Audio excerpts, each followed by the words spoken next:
साल 2015 की बात है जब प्रधानमंत्री नरेंद्र मोदी यूएई की यात्रा पर दुबई गए थे। वहां उनकी मुलाकात यूएई के प्रधानमंत्री से हुई।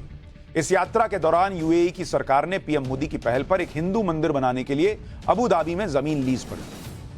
आज वो मंदिर इस्लामिक देश में सनातन धर्म के प्रचार के लिए तैयार है और अगले कुछ दिनों में या कुछ महीनों में हिंदू अनुयायियों और दुनिया भर के पर्यटकों के लिए खोल दिया जाएगा। सबसे बड़ी बात, इस मंदिर के निर्माण में यूएई की सरकार भी मदद कर रही है। इस मंदिर का बाहरी हिस्सा राजस्थान के लाल पत्थर से और अंदर का निर्माण सफेद इटालियन मार्बल से तैयार हो रहा है। जिन लोगों को अंदाजा नहीं है, मैं उनको बताता हूं। प्रधानमंत्री का ये दौरा जो है वो मैंने कवर किया था और उस वक्त ये मंदिर जो है वो बनना शुरू ही हुआ था। शुरू की बात दुबई में, आपको पता है, जिसको अपनी मुंबईया भाषा में कहते हैं, कहीं खोपचे में एक छोटा सा हिंदू मंदिर था और उसी में गुरुद्वारा भी था। कहां था मंदिर शुरू, कहां मंदिर शुरू हो गया और कहां खत्म हो गया, पता ही नहीं चलता था। और आज आप देखिए कि यूएई एक इस्लामिक देश है और वहां की सरकार हिंदू मंदिर को बनवाने के लिए तैयार है। इसके पीछे पीएम मोदी की शक्तिशाली इमेज के अलावा एक इकोनॉमी फैक्टर भी छुपा है। पीएम मोदी की मंदिर टूरिज्म वाली पहल को देखकर यूएई की सरकार भी अपने यहां सनातन धर्म के प्रचार प्रसार में जुड़ी और उसकी शुरुआत। इसके बारे में आगे बताऊंगा, लेकिन उससे पहले अबू धाबी में बन रहे इस हिंदू मंदिर के बारे में आपको बताता हूं। अबू धाबी में, और फिर इस मंदिर का कमाल भी बताऊंगा, चमत्कार भी। अबू धाबी में बन रहे इस हिंदू मंदिर का निर्माण भारत की आध्यात्मिक संस्था बाप्स यानी BAPS स्वामीनारायण संस्था करवा रही है। यह वही संस्था है जिसने गुजरात के गांधीनगर और दिल्ली में अक्षरधाम मंदिर का निर्माण करवाया था। इस मंदिर का शिलान्यास फरवरी 2018 में पीएम मोदी ने दुबई जाकर किया था। यह मंदिर अबू धाबी में अल वाकबा नाम की जगह पर 20,000 वर्ग मीटर की जमीन पर बन रहा है। यह इलाका अबू धाबी से करीब 30 मिनट की दूरी पर है। यह मंदिर नागर शैली में 3 स्टेज में बनाया जा रहा है। इसमें ग्राउंड फ्लोर, फर्स्ट फ्लोर, जिसमें गर्भगृह बनाया गया है जहां भगवान राम की मूर्ति को स्थापित किया जाएगा। इसके अलावा तीसरे लेवल पर 108 फीट ऊंचा विशाल मंदिर शिखर बनाया जाएगा जो दूर से दिखाई देगा।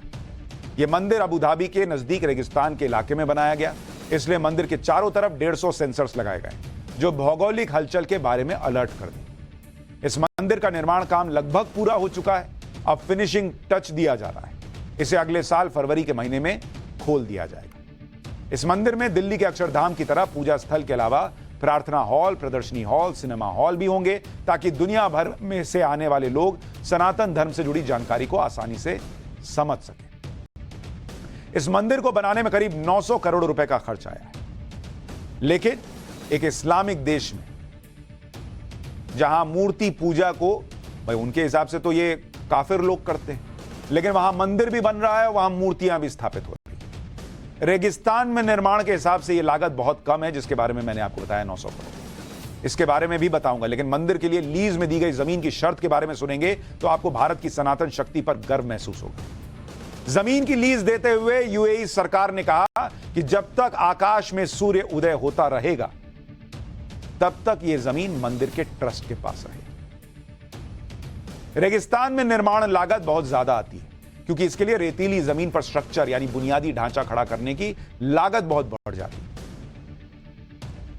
लेकिन कमाल की बात आप सुनेंगे, हैरान रह जाएंगे कि इस मंदिर की लागत में स्ट्रक्चर पर यह खर्च करना ही नहीं पड़ा। इसके पीछे का कारण भी आपको बताता हूं। आप इसे सनातन धर्म का चमत्कार भी कह सकते हैं। आमतौर पर रेगिस्तान में निर्माण के लिए कम से कम 90 मीटर की खुदाई करनी पड़ती है ताकि मजबूत बेस बनाया जा सके। लेकिन इस मंदिर को जिस हिस्से में बनाया जा रहा है वहां सॉलिड पत्थर का फाउंडेशन निकल आया अपने आप। ऐसा नहीं है कि सोच के जमीन दिए कि यहां सॉलिड फाउंडेशन मिल जाएगा। जमीन लीज पे मिली तो वहां गए तो देखा कि अरे नीचे तो एक रेडीमेड नींव मिल गई, इसलिए रेत हटाने की जरूरत ही कम पड़ी। सबसे बड़ी लागत तो वहीं बच गई। अब आप सोचिए चमत्कार नहीं तो क्या है कि मंदिर जहां बनना है वहीं नीचे एक फ्लोर मिल गया। दूसरा चमत्कार भी सुनिए। रेगिस्तान मिट्टी में सल्फर और क्लोरीन जैसे केमिकल्स की मात्रा बहुत ज्यादा होती है, जिसे निर्माण के दौरान बड़ी मात्रा में ट्रकों में भर भर कर हटाना पड़ता है। लेकिन यहां की रेत में ये दोनों केमिकल्स नहीं मिले, इसलिए वो भी बड़ा खर्च बच गया। इसे देखकर तो अरब के लोग भी हैरान रह गए कि भाई ऐसा चमत्कार कैसे हो रहा है। अब यह भी समझिए कि इस मंदिर के निर्माण से किस तरह यूएई को फायदा होने वाला है।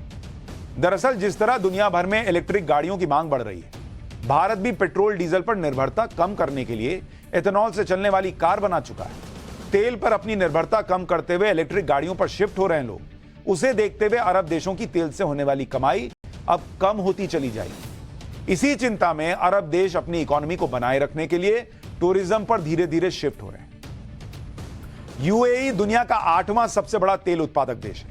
यहां रोजाना 32 लाख बैरल कच्चा तेल का उत्पादन होता है। यूएई की करीब 43% इकोनॉमी कच्चे तेल और गैस पर टिकी है।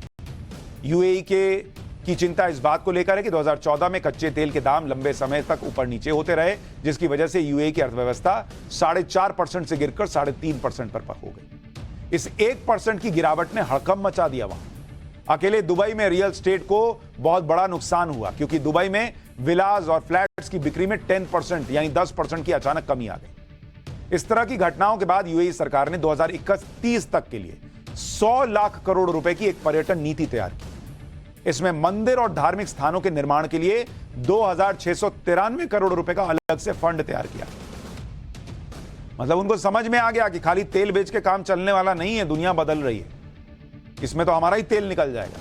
तो वो टूरिज्म पर आया, और टूरिज्म में भी वही नरेंद्र मोदी वाला फॉर्मूला कि अध्यात्म को, मंदिरों को भी इस तरह से आप डेवलप करो, आगे बढ़ाओ कि सनातन भी बचे, दूसरे धर्म भी बचे और आपकी कमाई भी हो। यूएई में इस समय करीब 30 लाख भारतीय रहते हैं, जिसमें ज्यादा संख्या हिंदुओं की है। इसके अलावा भारत समेत दुनिया भर से करीब 1.5 करोड़ लोग हर साल यूएई घूमने जाते हैं। अब इस भव्य मंदिर के निर्माण के बाद यूएई अपने टूरिज्म स्पॉट में एक नाम और शामिल करेगा, ताकि बड़ी संख्या में पर्यटक इस मंदिर को भी देखने पहुंचे। वैसे ये आइडिया यूएई को भारत के प्रधानमंत्री नरेंद्र मोदी के सनातनी विजन से ही मिला है। आप देखिए पिछले 9 साल में पीएम मोदी ने देश के तमाम मंदिरों की तस्वीर कैसे बदली, क्योंकि मंदिर अध्यात्म का केंद्र है और इसके अलावा अर्थव्यवस्था और रोजगार में भी बहुत मदद मिलती है। और इसके बारे में थोड़ा बहुत मैंने आपको बताया भी है, लेकिन आप सुनिए कि कैसे नरेंद्र मोदी ने यह काम किया जो दूसरे लोग भी अब सोच रहे हैं। मंदिरों से उस शहर में पर्यटन किस तरह बढ़ता है, आपको सिर्फ 3 उदाहरण से बताता हूं। मंदिर से पर्यटन कैसे बढ़ा उसको आप देखिए। काशी विश्वनाथ कॉरिडोर, वाराणसी, नरेंद्र मोदी ने काशी विश्वनाथ कॉरिडोर बनाया। और आपको पता है कि वाराणसी में टूरिज्म कितना बड़ा है? खड़े हो तो बैठ जाइए, नहीं तो हिल जाइएगा।